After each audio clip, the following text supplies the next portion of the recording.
예, 이 시간에 다 같이 한번 인사 나누겠습니다. 우리 가정 가운데 또 여러 가지 각 처에 우리 흩어져 있는데 한번 샬롬 인사 나눌 때에 댓글로 달아주시고 또 마음 가운데 서로 교제 나누는 시간 되길 바랍니다. 샬롬, 샬롬 반갑습니다. 네, 참 오랫동안 비대면인데 그럼에도 불구하고 끝까지 믿음으로 승리하시기 바랍니다. 하나님의 은혜와 사랑이 여러분의 삶과 가정과 하시는 모든 일 가운데 특별히 자녀들 가운데 함께 하시기를 주님의 이름으로 축원합니다. 우리 샬롬의 언어 연습하도록 하겠습니다. 우리 가슴에 손을 얹고 항상 새로운 마음으로 연습하겠습니다. 시작. 나는 하나님의 사랑받는 자다. 나는 하나님의 사랑받는 자다. 나는 하나님의 사랑받는 자다. 그래, 그럴 수도 있지. 그래, 그럴 수도 있지. 그래, 그럴 수도 있지. 이제 현재를 살자. 이제 현재를 살자. 이제 현재를 살자. 요즘에 TV에서 세계 곳곳에 일어나는 많은 뉴스들을 보면은 좀 마음이 무거워집니다. 보면은 산불이 그렇게 많이 나요. 예전에 없던 산불이 나고 예전에 없던 홍수가 유럽이나 이런 데도 나고 또 지진이 일어나고 최근에는 무슨 심판의 바이러스가 나온다고 그리고 우리의 마음을 굉장히 위협하는 그런 뉴스들이 나오고 있어서 그런 소식을 들을 때마다 참 무시무시하죠. 또 그런 마음이 무거워지는데 이런 생각이 들어요. 야, 이러다가 정말 주님이 오시는 거 아닌가, 세상 끝이 오는 거 아닌가 이런 생각도 듭니다. 또 동시에 그런 생각이 들죠. 내 삶을 한번 돌아보게 되고 내가 잘 믿고 있나, 잘 살고 있나 그렇게 한번 돌아보는 그런 시간을 갖게 됩니다. 우리가 잘 아는 그 심리 검사의 조해리의 창이라고 있잖아요. 예, 그 조셉 프루트와 해리 이맘이라는 심리학자가 만든 조해리 창. 거기 보면은 우리의 내면을 네 가지의 영역으로 나누고 있습니다. 그게 뭐냐면은 첫 번째는 개방의 영역, 또 하나는 맹목적인 영역, 그리고 세 번째는 은폐의 영역, 네 번째는 미지의 영역이라는 거예요. 그래서 개방의 영역이라 그러면은 내가 알고 있는 나, 그리고 다른 사람이 알고 있는 나가 동일한 거죠. 그럼 두 번째는 맹목적인 영역에는 뭐냐면은 나는 모르고 다른 사람이 알고 있는 나. 그리고 세 번째는 은폐의 영역은 나는 아는데 다른 사람이 모르는 거죠. 음흉한 거죠. 그리고 네 번째는 나도 모르고 다른 사람도 모르는 그런 영역. 그러니까 미지의 영역인 거예요. 미지. 내가 어떻게 될지 모르는. 근데 우리의 마음을 이 네 가지로 나눈다고 했지만 사실은 우리 인간의 마음이라는 건 네 가지 뿐이겠어요. 이게 혼재되고 아주 복잡한 것이 인간의 마음입니다. 유행가 가사에 보면 이런 거 있잖아요.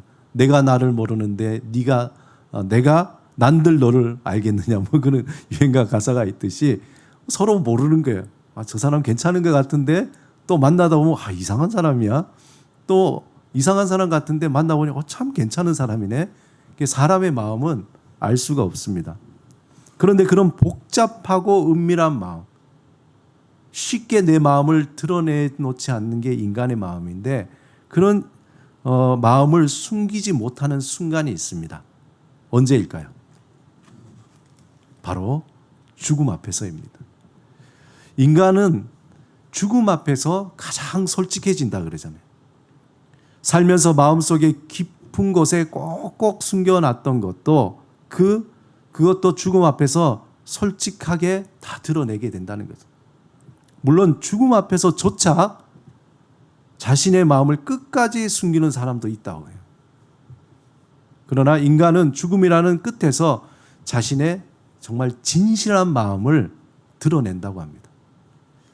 오늘 우리가 읽은 본문 마치 베드로가 우리에게 세상의 종말을 이야기하면서 겁박을 주는 듯한 그러한 생각을 하게 돼요. 왜 이렇게 우리에게 겁을 주나?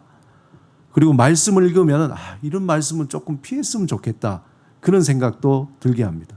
하지만 베드로는 성도들에게 어떤 겁박을 주는 것이 아니라 세상에 정말로 위협하거나 두려움을 주는 것이 아니라 현재를 살아가는 모든 성도들에게 하나님이 주신 진실한 마음이 무엇인가 그것을 일깨워 주려고 오늘 이 말씀을 주는 겁니다.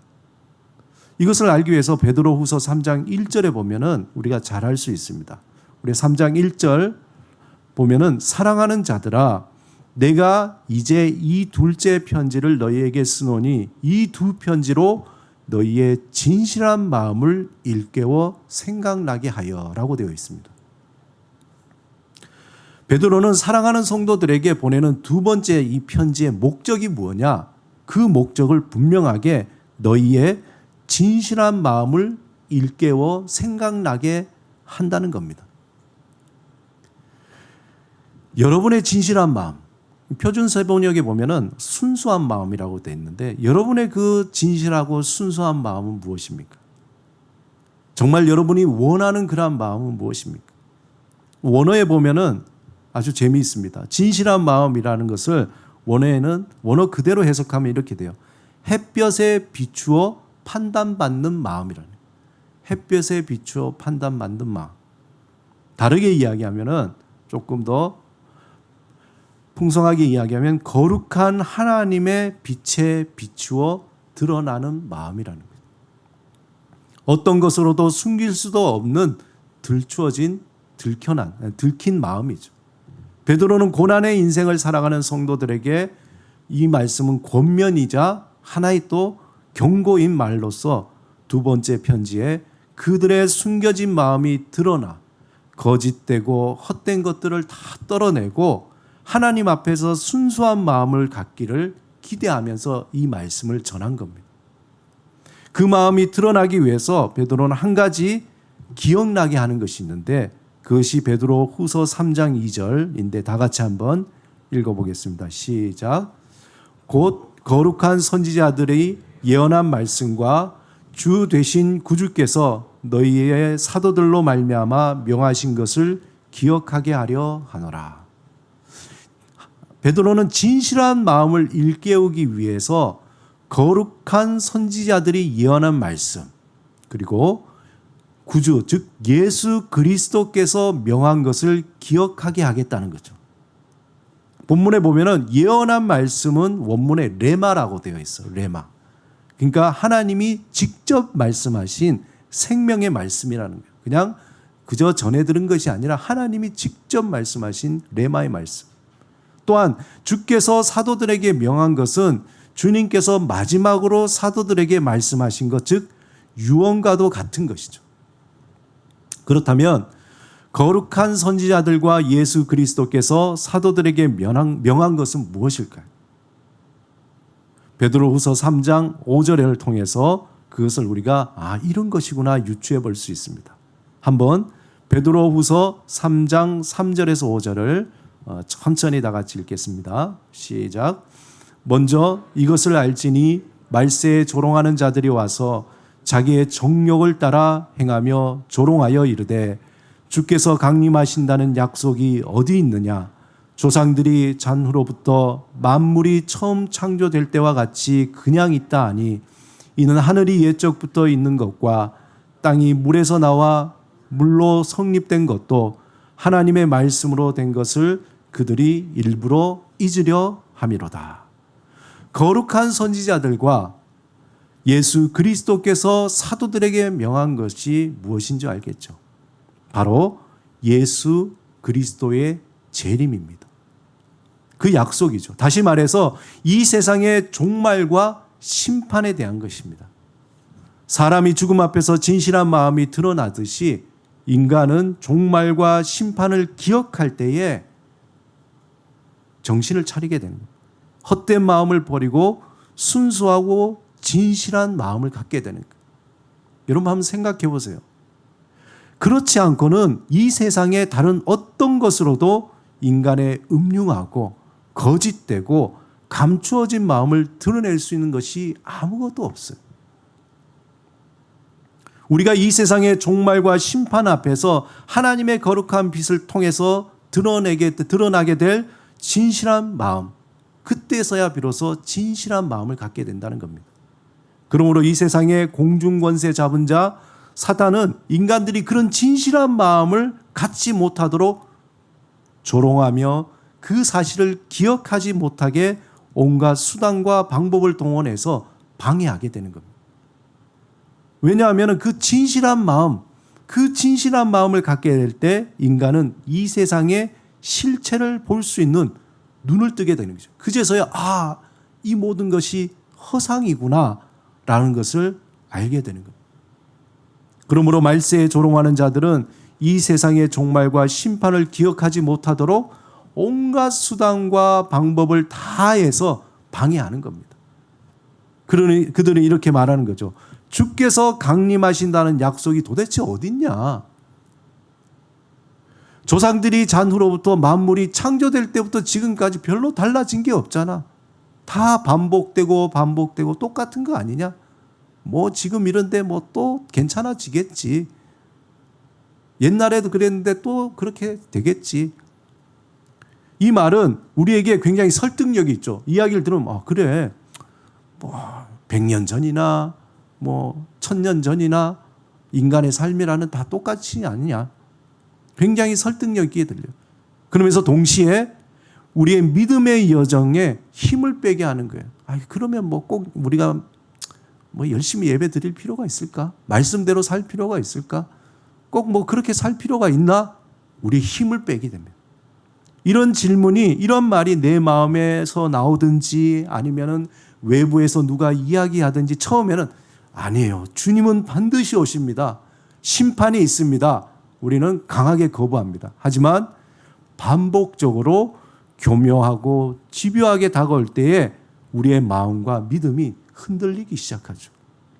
그렇지 않습니까?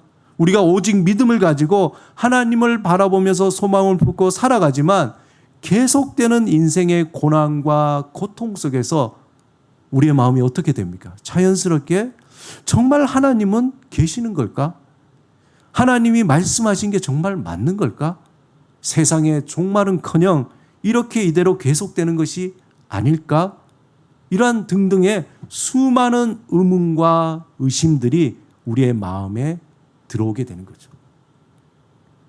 여러분, 예수님은 승천하실 때에 천사들이 분명하게 제자들에게 말씀했어요. 사도행전 1장 11절에 보면은 사람들아 어찌하여 서서 하늘을 쳐다보느냐? 너희 가운데서 하늘로 올려지신 이 예수는 하늘로 가심을 본 그대로 오시리라 하였느니라. 여러분, 이것을 믿습니까? 아멘.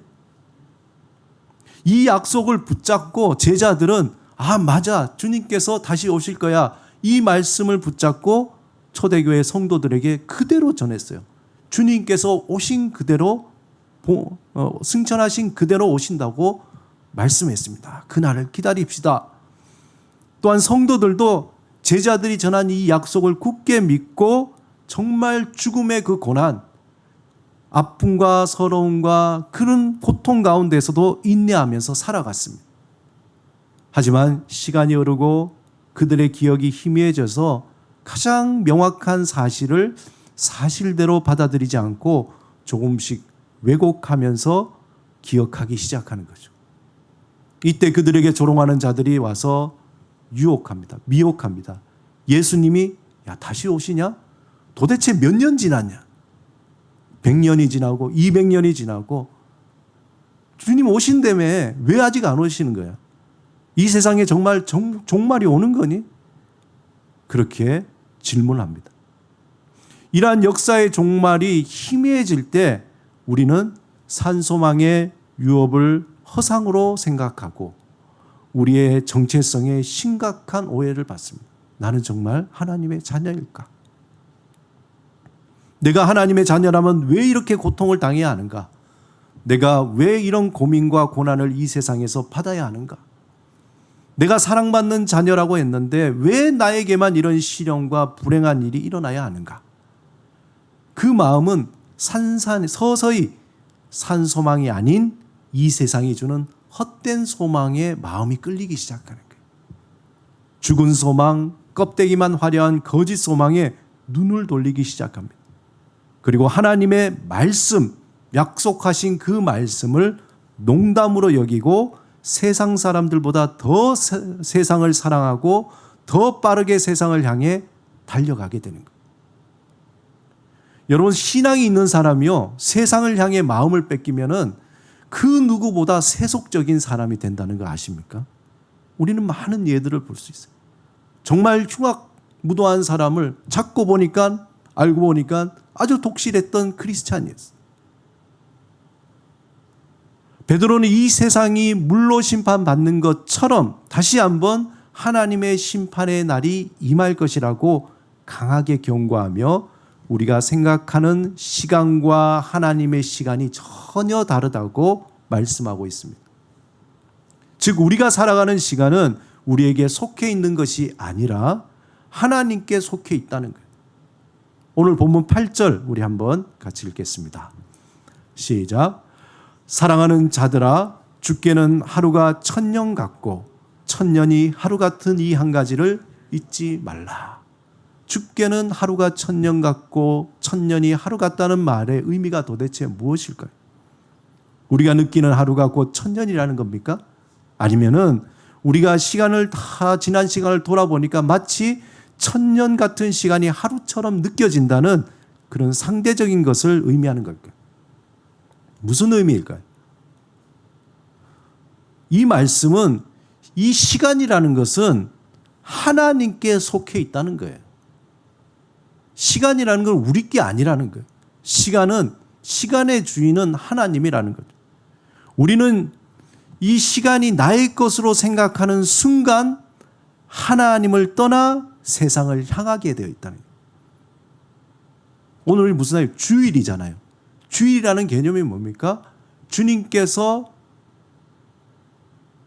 세상을 지으시고 다스리시고 우리의 삶을 다 인도하신다는 그것을 기억하는 날이죠. 주님께서 우리를 위해서 십자가에 죽으시고 3일 만에 부활하셔서 그것을 우리가 지키는 날이면서 온 세상의 창조주여, 우리의 구원자여, 우리의 모든 것이 되시는 주님을 찬양하고 예배하고 기억하는 그날입니다. 그 얘기는 뭡니까? 우리의 삶의 모든 시간이 다 주님 것이라는 거예요.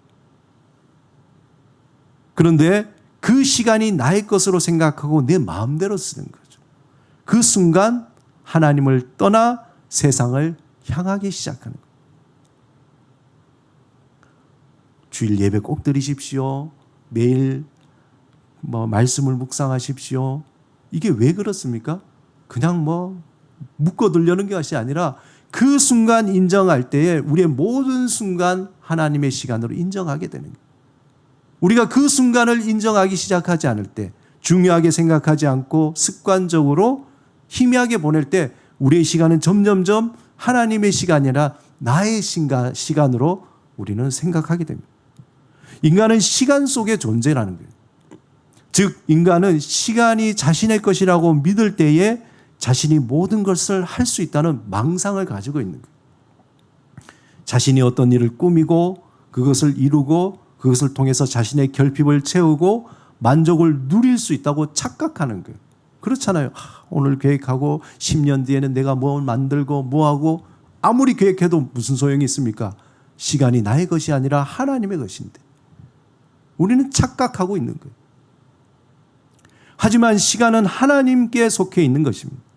이 시간은 하나님의 손에 창조되어서 하나님의 손에 의해서 종말을 맞이하게 된다는 거예요. 이 세상의 시간은 시작이 되고 어느 순간 그 마지막을 맞이하게 되는 그것이 일시적이고 한계적인 시간의 특성이라는 거예요. 인간은 그 시간의 한계 속에 살아가는 존재라는 것을 이야기해 주는 겁니다. 그러므로 이 시간 속에 존재하는 모든 것은 하나님이 만드신 그 원리대로 다 태어나고 자라고 늙고 죽게 돼 있는 거예요. 모든 것이다. 우리는 하나님이 주신 시간 속에서 그래서 항상 겸손하게 성실하게 살아가야 되는 거예요. 하나님이 주신 시간에 감사하고 이 시간이 나의 것이 아니라 하나님께 속해 있고 하나님이 주신 그러한 모든 기회들에 대해서 겸손하게 받으며 살아가는 그러한 존재가 되어야 된다는 거죠. 하지만 어떻게 되었는지 이 시간은 언젠가 끝이 나고 사라질 것이라는 것을 다시 한번 본문 10절에서 분명하게 베드로는 이야기합니다. 우리 함께 10절을 읽겠습니다. 시작. 그러나 주의 날이 도적같이 오리니 그 날에는 하늘이 큰 소리로 떠나가고 체질이 뜨거운 불에 풀어지고 땅과 그 중에 있는 모든 일이 드러나리로다. 개인적으로 저는 이 구절을 읽을 때마다 정말 참 신비롭다. 베드로는 세상의 마지막을 어떻게 이렇게 확신을 가지고 구체적으로 표현했을까?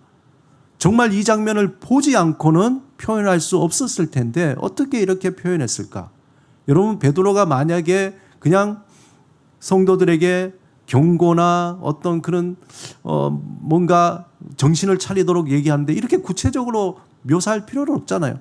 주님이 다시 오십니다. 정신을 차리세요. 그냥 대충 그렇게 표현해도 되는데 베드로는 매우 구체적으로 그 날에 일어날 일에 대해서 이렇게 표현하고 있습니다. 이런 무시무시한 광경이 누구도 예상할 수 없이 어떻게 해요? 우리에게 도적같이 임한다는 거예요.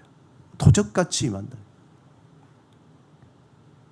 예전에 저희 집에 한 20년 전인가 도둑을 맞아봤는데 아무도 예상을 도적이 들어올 거라고 생각도 못했는데 도적이 들어옵니다. 예고가 없잖아요. 주님의 시간은 그렇게 닫혀버리는 거예요.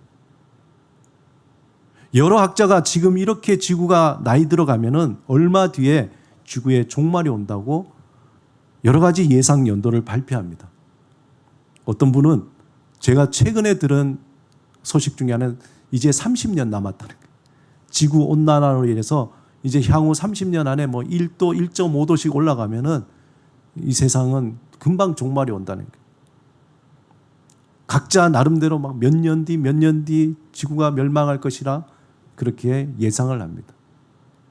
하지만 주의 날은 그런 예측 가능한 것이 아니라 어느 날 불현듯 우리에게 찾아옵니다. 최근에 제가 어느 목회자님의 어머니의 장례식에 조문을 갔다 왔는데 예고도 없이 바로 그 전날에 심장마비로 돌아가신 거예요. 그 전날까지 건강하셨는데 물론 연로하셨지만 아무도 예상하지 못한 거예요. 인생의 죽음의 종말이 그렇게 오듯이 이 역사의 종말도 그렇게 온다는 겁니다. 그렇다면 그날에 우리가 모든 것이 다 드러나게 되고 하나님의 심판이 이루어질 텐데 우리는 어떻게 대처해야 되는 거예요? 베드로는 이 세상에 종말이 없다고 생각하고 이 세상에서 풍요를 누리며 자신의 만족을 채우고 최대의 행복을 맛보면서 살라는 그 헛된 소망을 향해서 이렇게 질문합니다. 너희가 어떤 사람이 되어야 마땅하냐? 모든 것이 이렇게 풀어질 텐데 너희가 어떤 사람이 되어야 마땅하냐? 사랑하는 여러분, 이 질문은 우리가 이 땅에서 소망을 바라보면서 이 세상의 염려와 유혹을 벗어나서 하나님의 사랑받는 자로 살아갈 수 있는 우리 믿음의 사람들에게는 이 질문이 에너지가 되는 거예요. 우리는 하나님의 시간 속에서 두렵고 떨리는 마음으로 너희가 어떤 사람이 되어야 마땅하냐 이 질문 앞에 살아갈 때에 우리에게 엄습하며 조롱하는 자, 이 세상의 권세 잡은 자, 사단의 권세에서 자유하게 하는 능력을 갖게 되는 거예요. 정신을 차리게 되는 거죠. 어떻게 보면은 우리를 옥죄는 듯한 질문이죠. 너희가 어떠한 사람이 되어야 하느냐? 목사님, 왜 이렇게 우리에게 부담을 주시나요? 왜 이렇게 부담을 주시나요? 이런 질문이 그렇지 않습니다. 우리에게 어떻게 보면 무거운 짐을 안겨다 주는 것 같은 이 질문이 오히려 우리를 이 세상에서 자유롭게 하고 살아가는 삶을 명확하게 볼 수 있게 하는 길이 되는 거예요. 이정표가 되는 겁니다. 더 자유롭고 더 기쁘고 이 세상의 시간의 굴레에서 벗어나서 하나님의 그 뜻 안에서 만족하며 살아갈 수 있는 이유와 힘이 된다는 거예요. 베드로는 그 질문의 대답으로 오늘 본문 11절 12절에 거룩한 행실과 경건으로 하나님의 날이 임하기를 바라보고 간절히 사모하라고 얘기합니다. 또한 14절에서 점도 없고 흠도 없이 평강 가운데서 나타나기를 힘쓰라고 얘기합니다. 그리고 베드로 후서 3장 18절에는 오직 우리 주 곧 구주 예수 그리스도의 은혜와 그를 아는 지식에서 자라가라고 권면하고 있습니다.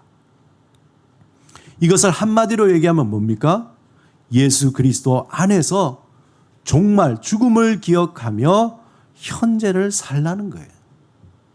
우리가 잘 나눈 말대로 엔크리스토, 예수 그리스도 안에서 메멘토 모리, 죽음을 종말을 기억하며 카르페 디엠, 오늘 현재를 살아가는 거죠. 이것이 우리 그리스도인이 이 땅에서 살아갈 삶의 태도인 겁니다. 우리의 방향인 거죠. 그리스도 안에서 성장한다는 게 뭡니까? 여러분, 우리가 뭐 제자 훈련을 하고 말씀을 막 연구를 하고 그러면서 그리스도 안에서 성장한다는 것이 잘못돼서 윤리적으로 고매한 인간이 되는 인격 수양을 위한 것이 아니라는 거예요. 잘 이해하셔야 돼요. 훈련을, 제자 훈련을 10년, 20년 받아서 내가 굉장히 하나님의 예수 그리스도의 인격을 닮은 고매한 어떤 그런 인간으로 인격 수양하기 위해서 하는 것이 그리스도의 성장이 아니라는 거예요. 그리스도 안에서 성장한다는 것은 역사의 종말과 개인의 종말을 그것을 목격한 자, 직면한 자가 가지게 되는 자연스러운 삶의 태도를 통해서 만들어진 열매라는 거예요. 저절로 만들어진 열매. 꼭 기억하시기 바랍니다. 종말을 직면하지 못한 인간에게 주어진 어떤 작은 가능성은 단지 욕망의 칼과 같은 거예요. 자신의 욕망을 채우기 위해서 무차별하게 난도질해서 타인을 고통 가운데 빠뜨리는 자입니다. 종말을 직면한 자는 비로소 죽음을 알고 종말을 아는 자는 하나님이 주신 용서를 경험하게 되고, 종말을 직면한 자는 하나님이 주신 그 용서와 그 은혜를 기억하면서 우리에게 주신 일상의 작은 것, 그 신비에 대해서 감사하면서 겸손과 성실함으로 살아가는 거예요. 임사체험을 하신 분들의 공통적인 의견이 뭐냐면은, 임사체험 아시죠? 죽었다가 살아난 사람들, 그 사람들의 가장 공통적인 삶의 변화는 가장 일상의 작은 것에 대해서 감사한다는 거예요. 삶에 대해서 너무나 감사하고 헛된 것들에 대해서 거기에 대해서 욕망을 추구하지 않는다는 거예요. 그리고 겸손하고 성실하게 살아간다는 거예요. 마찬가지입니다. 죽었다가 살아난 사람처럼 마치 죽음에 직면한 사람은 그것을 알기 때문에, 역사의 종말을 아는 사람은 그것을 알기 때문에 하나님이 지금 우리에게 주신 그 시간에 대해서 감사하는 거예요. 작은 것에 감사하는 거예요. 그리고 그 시간을 성실하게 살아가는 거예요. 나의 욕망을 위해서 채워가는 것이 아니라 정말 주님이 말씀하신 그대로 살아가려고 애를 쓰는 사람들이죠. 그러한 성실과 그러한 헌신과 주를 따라가는 삶을 통해서, 그러다 보니까 자연스럽게 예수 그리스도의 인격을 닮아 성장하게 되는 거죠. 예수 그리스도는 알파와 오메가요, 시작이고 끝이 됩니다. 우리가 예수를 알아갈 때에 세상의 모든 것의 시작도 보게 되지만, 예수 그리스도를 알면 알수록 세상의 마지막도 분명하게 알게 되는 거예요. 그러므로 예수 안에서 종말에 직면하고 일상의 작은 신비에 감사하면서 겸손과 성실함으로 살아가는 것, 그럴 때 우리는 하나님이 주신 그 은혜의 풍성함을 맛보는 거예요.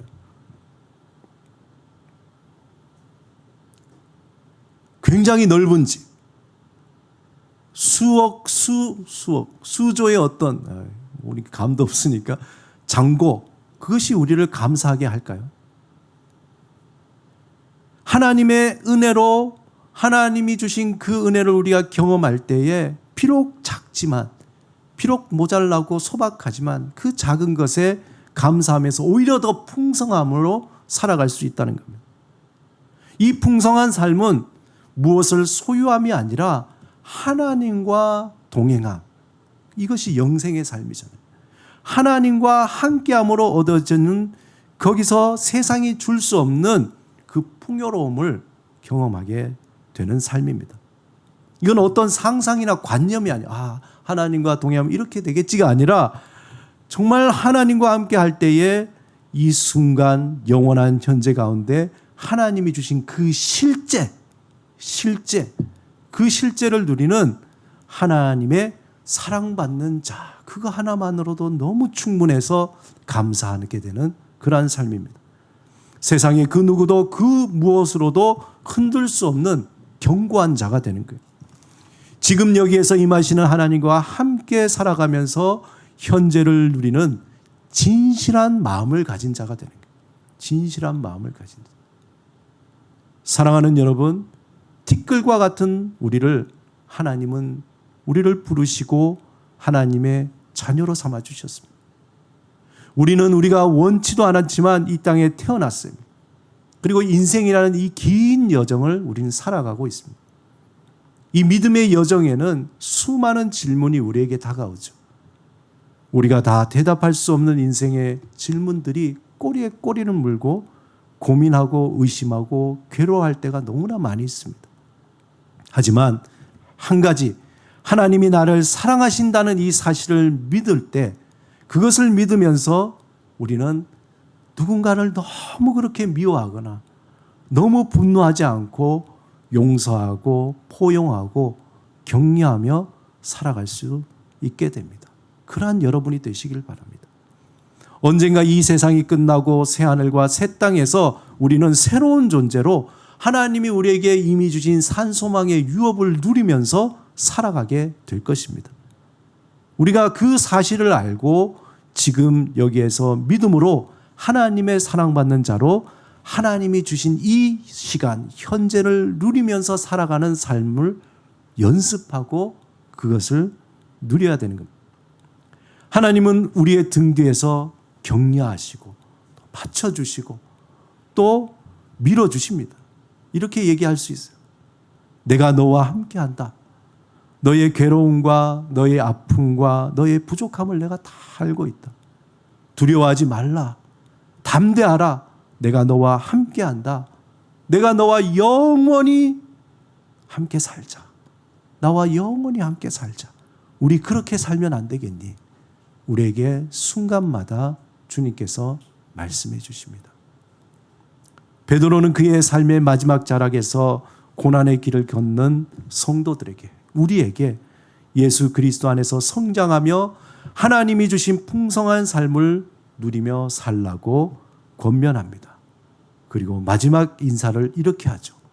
베드로 후서 3장 18절 말씀 같이 읽겠습니다. 시작. 오직 우리 주 곧 구주 예수 그리스도의 은혜와 그를 아는 지식에서 자라가라. 영광이 이제와 영원한 날까지 그에게 있을지어다. 다 같이 기도드리겠습니다. 오늘 말씀을 생각하시면서 주님, 우리의 짧은 인생 가운데 우리를 부르시고 자녀 삼아 주심을 감사합니다. 1000년이 하루 같고 하루가 1000년 같은 이 시간 속에 주님이 주신 그 모든 시간을 주를 따라 살기를 원합니다. 우리의 삶을 통해서 주님, 모든 순간에 우리의 삶을 통해서 영광 받아 주시옵소서. 주님, 모든 순간이 주님의 영광으로 드러나게 없어서 주님과 통행하며 살겠습니다. 이 시간에 침묵으로 기도드리겠습니다.